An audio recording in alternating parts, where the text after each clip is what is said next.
How's how have that been having been? That means I need water.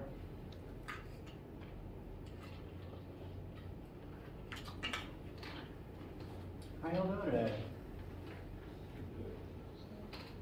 Well, welcome to Monday. Came way too fast. I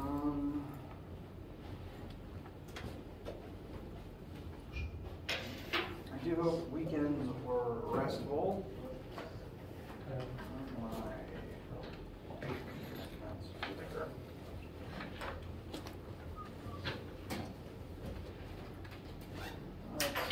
Today is Monday the 28th. There is no assignments due tonight. We're going to push the pressure homework to next week since there's one more concept to talk about today. And since it's a long formula, I'd like you guys to have some time to digest it before it's due. Bless you. Thank you. Sorry.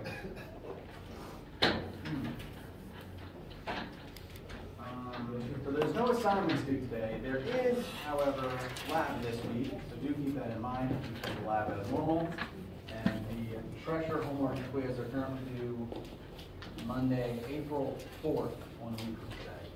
I actually do recommend you be working on the homework though, because today we're going to talk about the last formula in Chapter 6. And so tomorrow, next class, on Wednesday the 30th, it's a great day for you to bring in any questions related to the homework or just the chapters 5 and 6 as a whole. Today my plan is for us to go over this last piece of chapter 6, and then Wednesday we'll try to review the whole thing, go over any concepts that you feel shaky about from the last couple of weeks, and we'll probably begin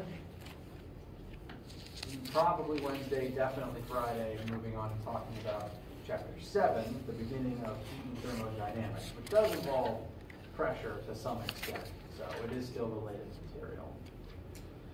So, be working on the homework, bring questions on Wednesday. If you have any questions, write them now about anything. So when we started talking about buoyancy, that was Chapter 6, or that is Chapter 6, or Buoyancy, going off of the book that this course was originally based on, buoyancy is part of 5, but 5 and 6 are just together the pressure stuff. And really, they're extremely interconnected. Chapter 6 is just 2 of 1, basically. That's why I don't like separating them, really. I'm just treating it as one unit functionally. But, to answer your question, buoyancy of Chapter 5.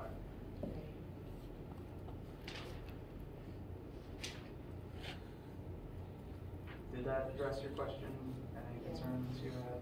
I just never split it up, because you just said that it was Right. together, so. Yeah, it is. It's all.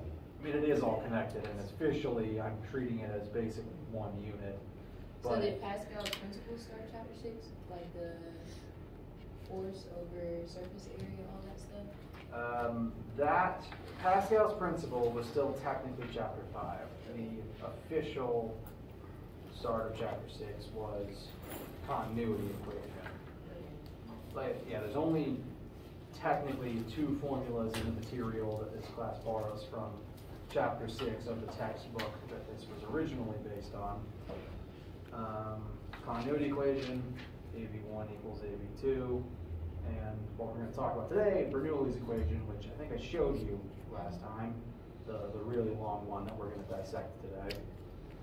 Those are the only 2 formulas in Chapter 6, technically. And yeah, 6 is so short, I kind of just lump it into 5. Any other questions, concerns, etc.? All right, now let's get started.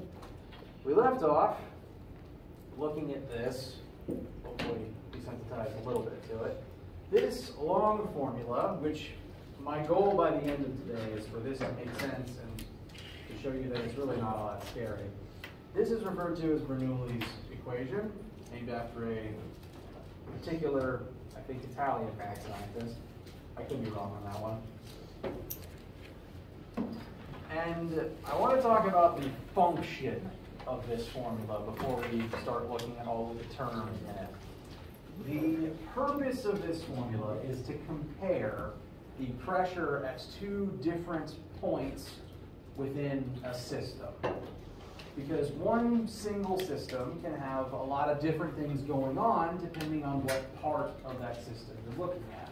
Take, for example, the plumbing in your house or apartment or dorm.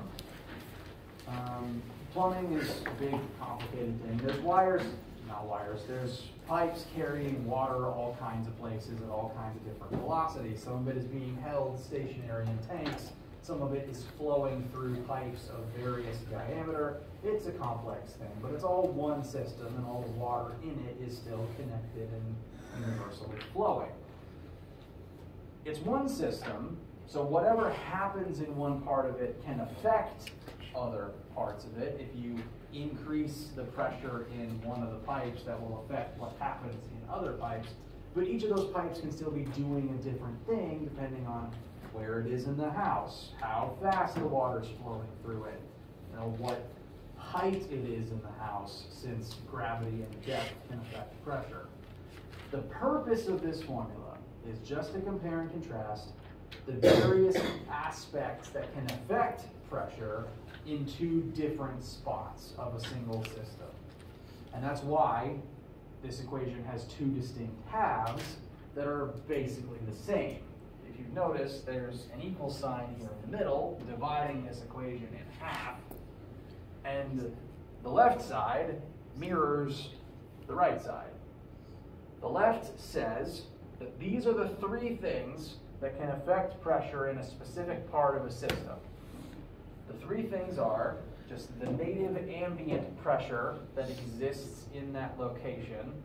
For the most part, this would just be air pressure on planet Earth, because generally speaking, unless you constructed a specific scenario that changes or removes air pressure is always going to be present, it's always going to be affecting things. So ambient pressure that exists in that location plus fluid density times velocity squared over 2. The point of this term is to factor in how fast is the fluid moving at that particular location, since its velocity depends on the amount of pressure in that particular spot. And the last term that can affect pressure in a location is how deep is that spot within a certain amount of fluid. Basically, these three things, separated by plus signs, are the three different things that can affect pressure in a location caused by fluid.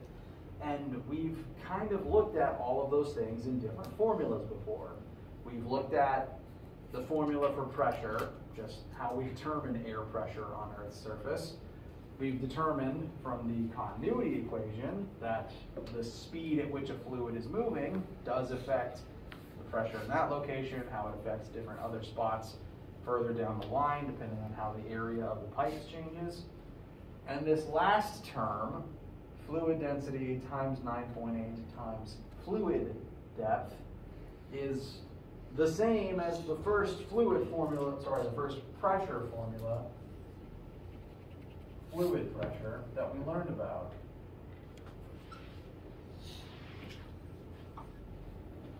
Originally it was in terms of rho GH, the height of fluid above you determines the pressure at your location, and it's the same thing. The Y just still represents depth within a fluid. So those are the three things that can affect pressure in a location in a specific part of the system, and the left side is simply comparing them to those same factors in a different spot. It's another before and after situation, like conservation of momentum, comparing momentum before something happens to momentum after something happened. Here we're just comparing pressure into different parts of a single system based on looking at what has changed between those two spots. The picture shown here, this is a very interesting build that someone made. This is a series of pipes that are all interconnected, and under normal circumstances, if these were all just sitting normally in normal room temperature, atmospheric air pressure air, all three of these little water spouts would rise to the same height. They're all connected, so under normal circumstances, they should all sit level with one another. It's all the same fluid, it should all be under the same pressure. But what this specific machine does is each of these pipes runs upward to this specific piece of glass that has air blasting through it through this hose. Air is going to come in at a certain velocity here, and that's going to create a certain pressure above this tube. The pipe then narrows, and we know from the continuity equation, if you change the area of a pipe, you'll change the velocity that the fluid flows through it. So having changed the pipe width, that's going to change the velocity that the air flows through here. That's going to change the pressure it exerts. And so that's why this column of water is a different height from this column of water. There's a different amount of air pressure pressing down on the fluid, so it's allowed to rise to a different height. Question? So for the first P, like P1 and P2, that's standard for pressure, and then the P times velocity is fluid density? Yes, so the first big P is ambient air pressure, the amount of pressure pressing in from outside of whatever you're looking at. So big capital P is always pressure. These small P's are actually rows, and there's a row in 4 distinct places here. Those are all fluid density. And it's specifically the density of the fluid that's flowing, that's creating this amount of pressure.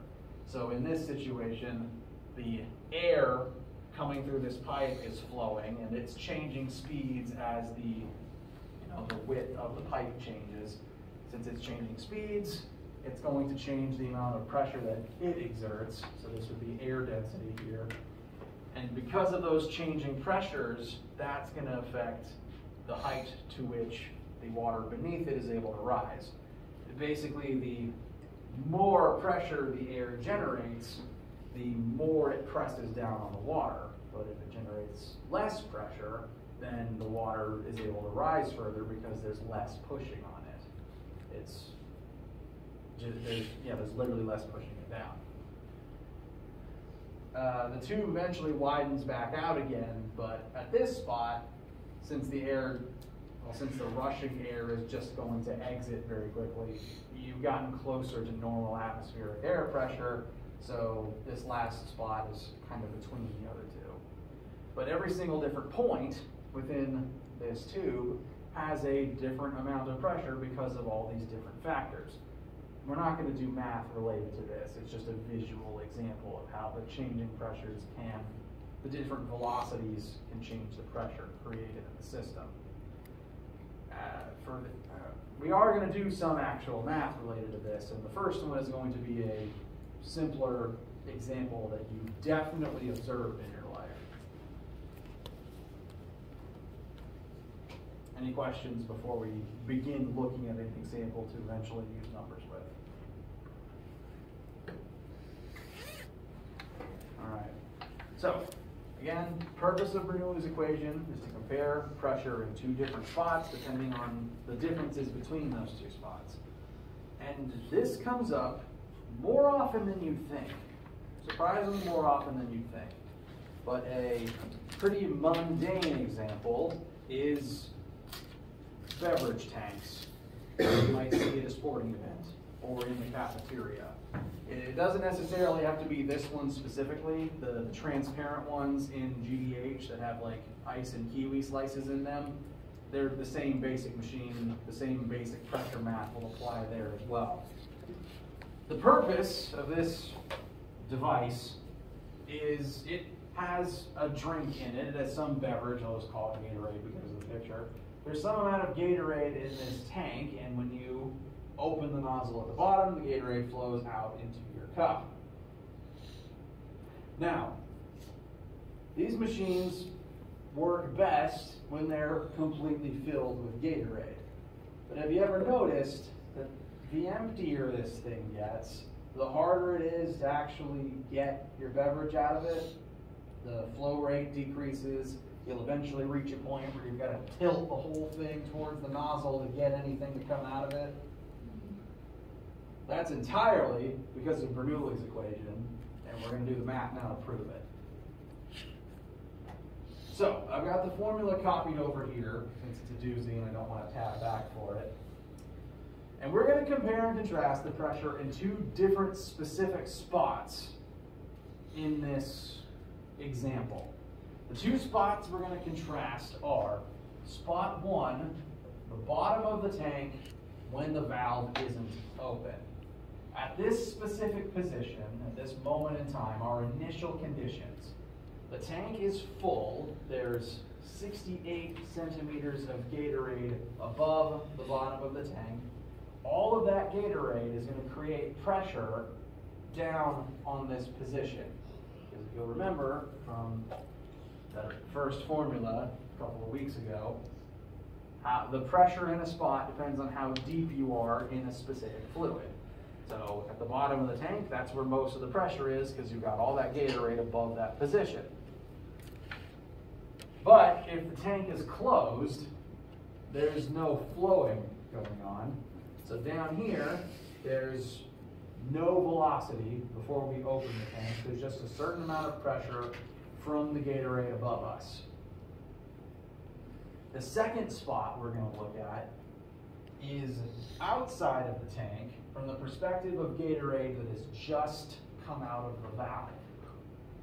When you open the valve and Gatorade starts pouring out, once the Gatorade is out here, it has a velocity.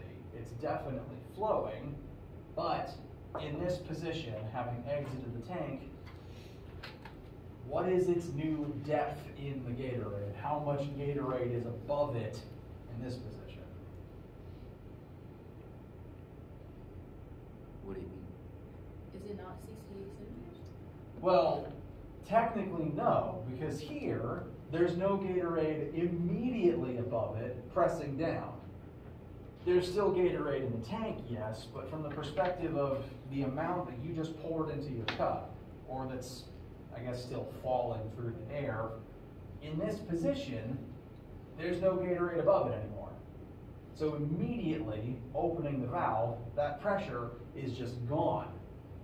And all of the original force behind that pressure has gone into pushing it out at some velocity. There's more pressure in this tank because of the Gatorade above it, and more pressure means more force pushing the Gatorade into an area of lower pressure. And that's why it flows. There's more pressure in the tank.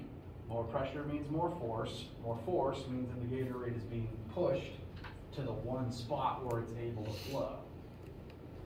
That's why you increase the pressure, you increase flow speed.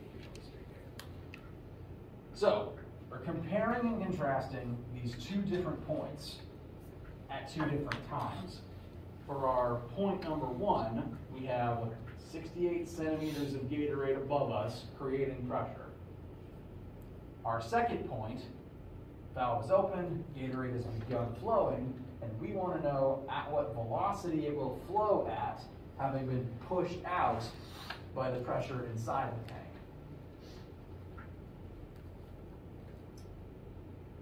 So, Bernoulli's equation is a whole lot of variables. But the convenient part about it as a formula is usually some part of it is always going to cancel out. And in this specific case, most of the formula is going to cancel out. It's just going to vanish in a second. I'm going to show that whole process, but I'm going to go ahead and promise you, most of that formula is just going to go away.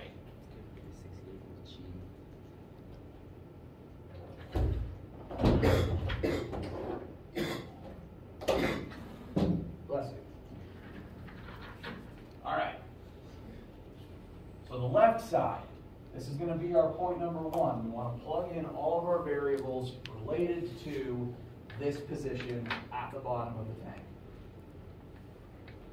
P1 represents the ambient air pressure that exists at that location. And for simplicity's sake, we're assuming this is going to take place on planet Earth, where there is always a certain amount of atmospheric air pressure present. There is a number for that air pressure, and I'm going to write that number up here. I've mentioned it before, but in a minute, it's not actually going to matter. I'm writing it for completion's sake, but in a minute, it's not going to matter.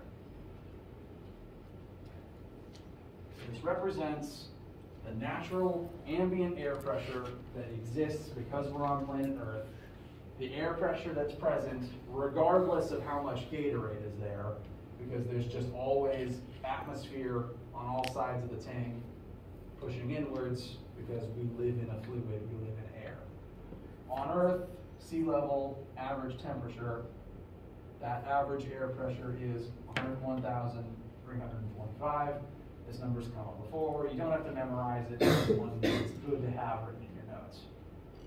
So that's the natural ambient pressure that exists in that location because we're on Earth.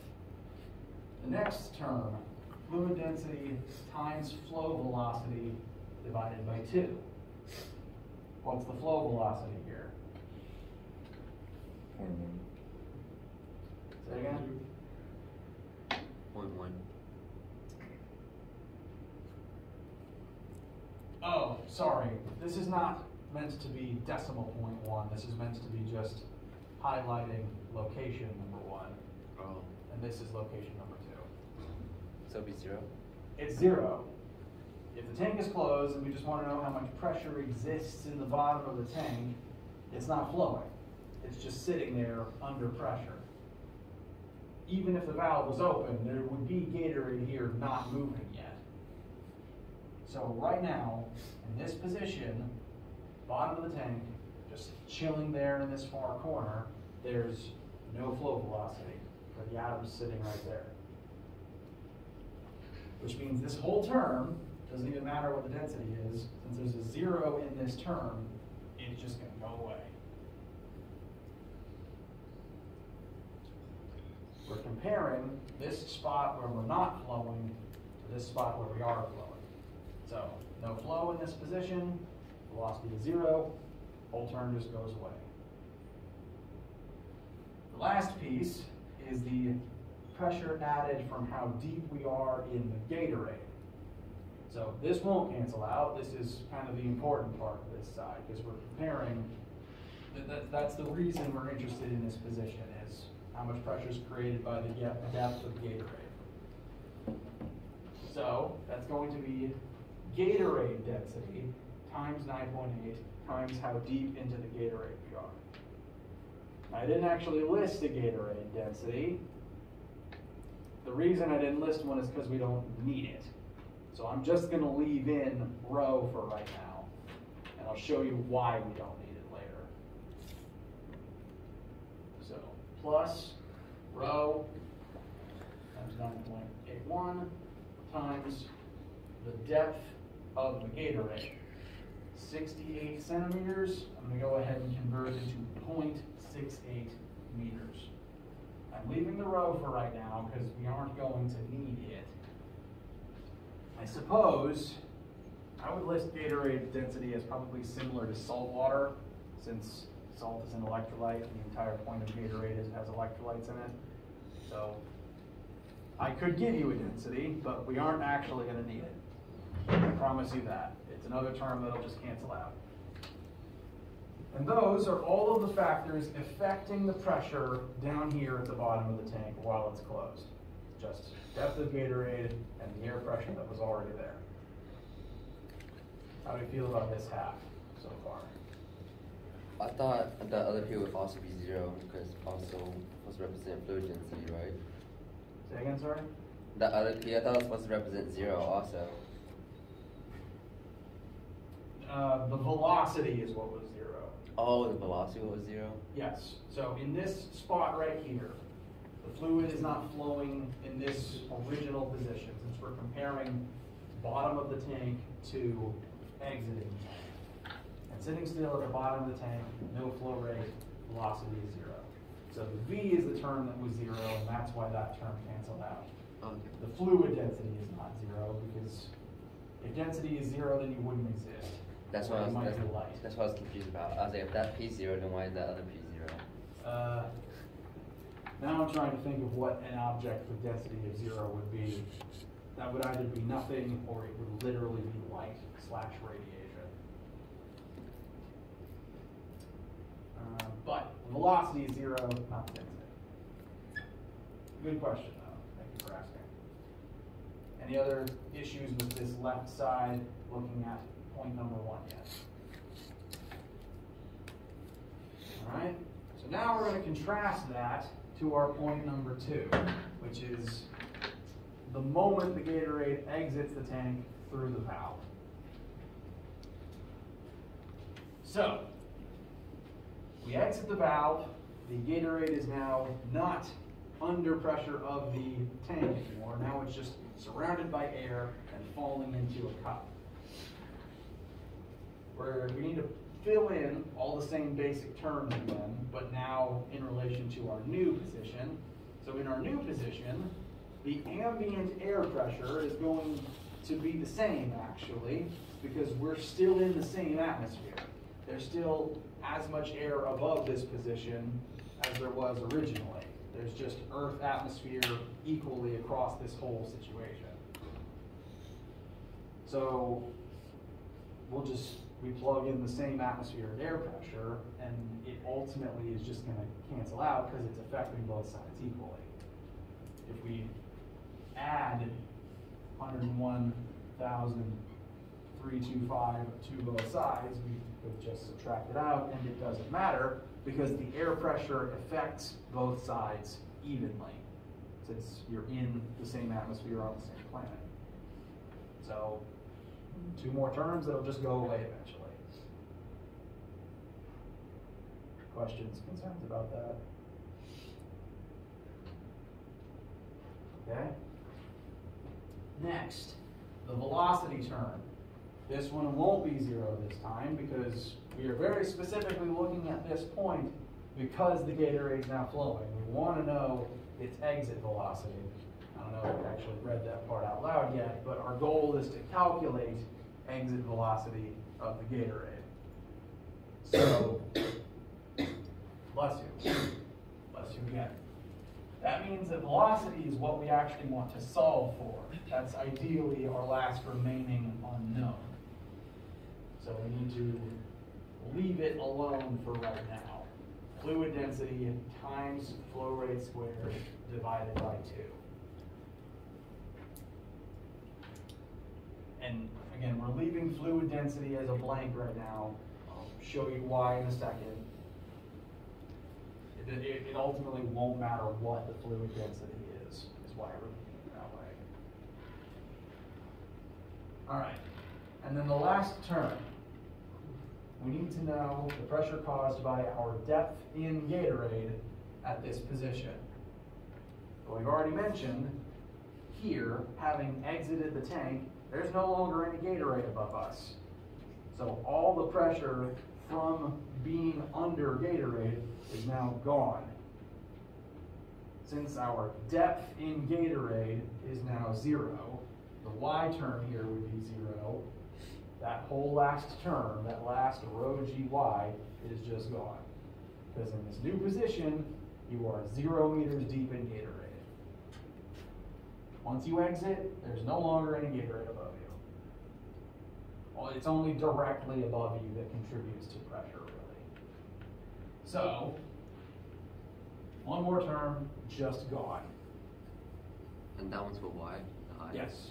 Y is 0, and that's why that last term goes away. Y we is still 0. don't know the P. I have not given you a, you're right, I have not given you a row yet. Okay. It's, any row in this formula is the same, because it's always asking about the fluid's density. I'll tap back real quick to look at the formula. This is always density of the fluid that's flowing, density of the fluid that you're under, which is the same as the fluid that's flowing, and then it's the same density on the right side too. So every row here is the same number. I just haven't told you what that number is because we're not actually going to need it. Okay, so it's canceled out because we're not in the tank anymore, so the 0.68 has to be, that was on the left side, it has to be 0 now because it's not in the tank. Correct. Okay. So our unknown row is still the same unknown number. This last term is 0 because specifically y2 is 0.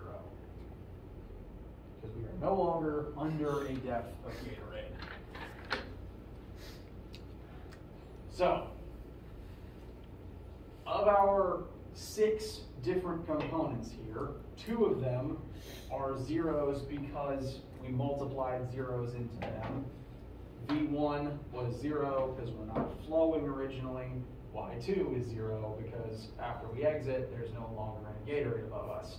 So those 2 are just gone because of zeros. And then P1 and P2 affect both sides equally, so they can kind of just cancel out as well. We can subtract them from both sides and then their presence is nullified. So it doesn't actually matter what the air pressure is, as long as it's affecting both sides equally, it vanishes. So I'm going to write the next line down without the zeros and without the air pressure in it. And that'll simplify us to just one term on each side. So on the left, that will leave us with fluid density times 9.81 times our original Gatorade depth equals, on the right, fluid density times exit velocity divided by 2. Any questions or concerns with this simplification?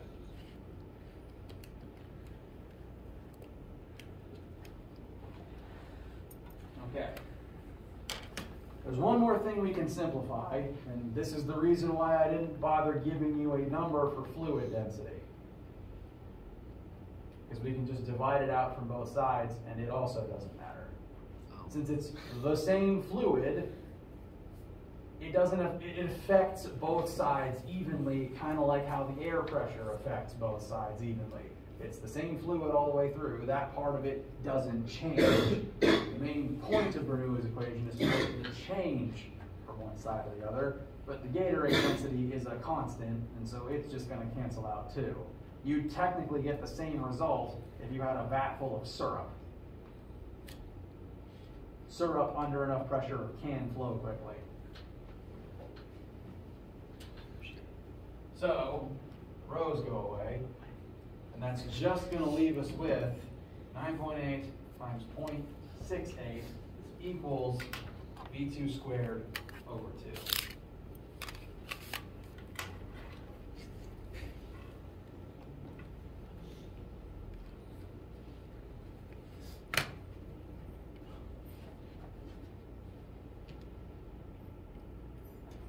I recommend multiplying both sides by 2 and then taking your square root.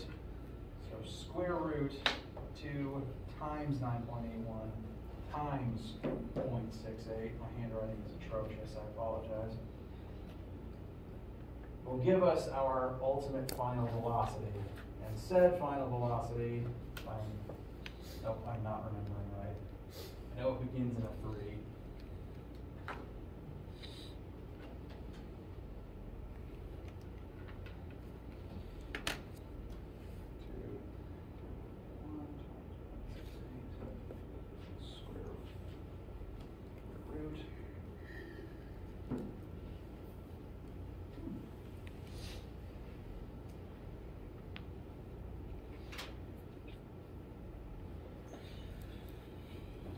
Gives me a final answer of 3.65 meters per second. Does anyone's algebra differ, or are you having a hard time reaching the same number?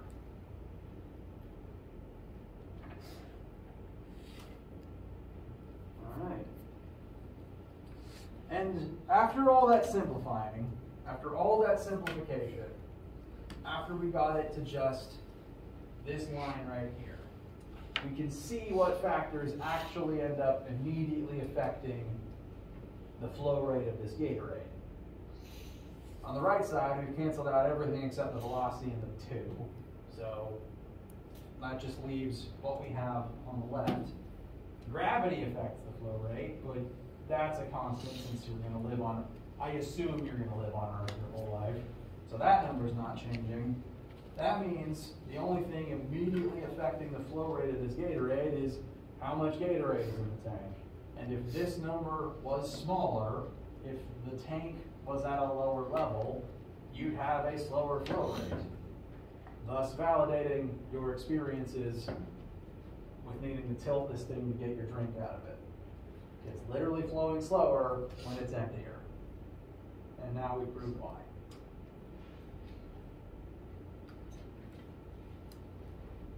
Questions, comments, concerns, etc.?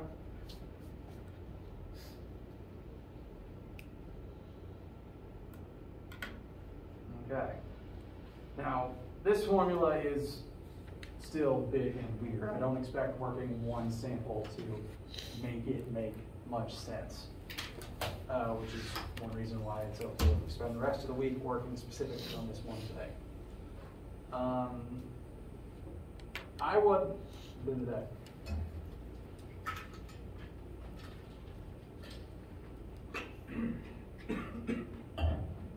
I want to spend the rest of today at least conceptually explaining one other place that Bernoulli's equation is important, to kind of at least hand wave describe why it's a good thing to know about. And it's actually the reason why flight works. Bernoulli's equation is the reason that jets and probably birds are able to fly. That involves air pressure. It does involve air pressure. And specifically, a difference in air pressure between the underside of the wing and the top side of the wing. Have you ever seen a jet or even a small aircraft where the wings were just flat boards? Just completely flat, profile was just a rectangle. Have you ever seen wings like that that actually worked? No. And there's a reason for that. The reason that wings create lift is because of this shape. This is a wing seen in profile.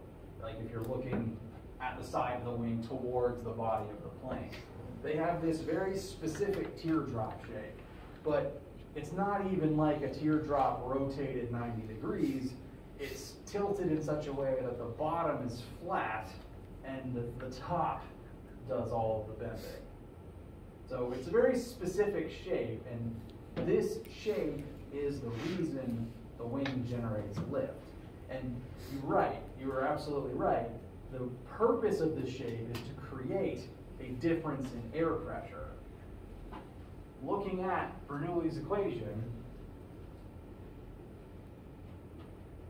if there's a different air velocity in two different parts, namely in the two different positions of the wing, the air that goes over the wing versus the air that goes under the wing, that's going to create a pressure differential between the top and bottom of the wing. The purpose of this shape is to force the air that goes over it to move faster than it normally would. When you specifically take this wing and move it forwards, there's going to be air moving both under it and over it. And the air that moves over is forced to move faster than the air that's under it. Namely, that wind hits the wing pushes it out of the way, it accelerates, and it ends up moving faster than it normally would. So the airspeed is literally different between these two positions. Sample numbers. If the plane is moving forwards at 25 meters per second, the air under the wing would also move at 25 meters per second. I suppose, technically speaking, the plane is moving at 25 meters per second. So the wind just seems like it's moving at 25 meters per second, but that's still its speed relative to the wing. So under the wing, where the wing shape is not affecting its velocity, the air is moving at 25 meters per second. Above the wing shape is affecting the air's velocity. Therefore, it's moving faster than it normally would. So sample numbers, it's moving at 30 meters per second. Those two different velocities are going to create different air pressures. And we're nearing the end of class. I have it written down already. You don't have to, you're allowed to just copy down and look at what I've got here. I've filled in all the blanks in Bernoulli's equation to show that the air pressure at the top of the wing is different to the air pressure at the bottom of the wing. On the bottom of the wing, since the airspeed is normal, it's not out of the ordinary down there, the air pressure would be normal, moving at this particular velocity, and we're not any deeper in the air down there than we are above. The height of the wing is functionally irrelevant in this case. So we're just going to treat that last term as a zero here, since the depth in the air is not really what's causing this. So the left side is going to be our under the wing. The right side is going to be the top of the wing. And at that top part, the air is now moving at a different velocity. So it's going to create a different amount of ambient pressure than it normally would.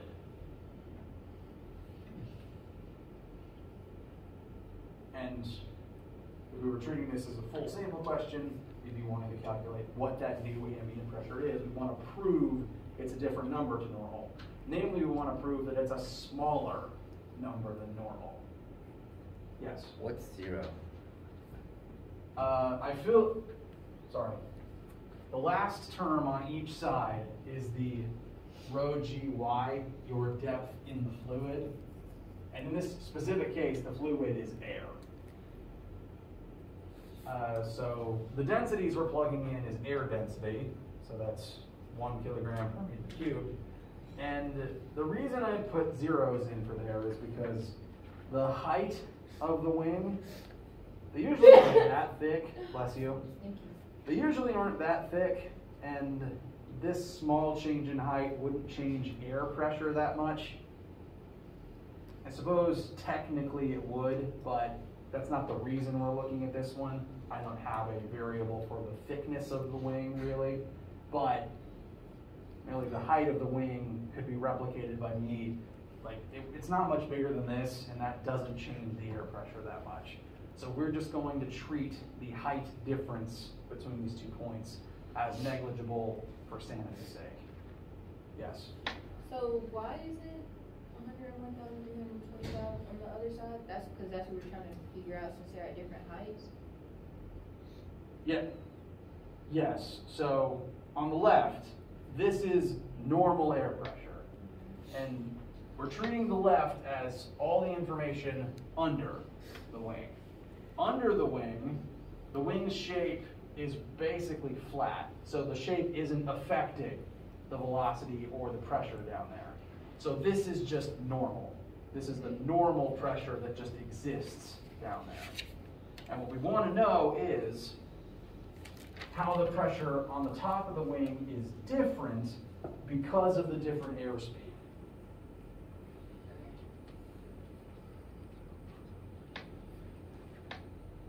And these two terms I'm filling in as zeros because the difference in height between the two is zero. They're at the same height functionally, like they're at the same altitude.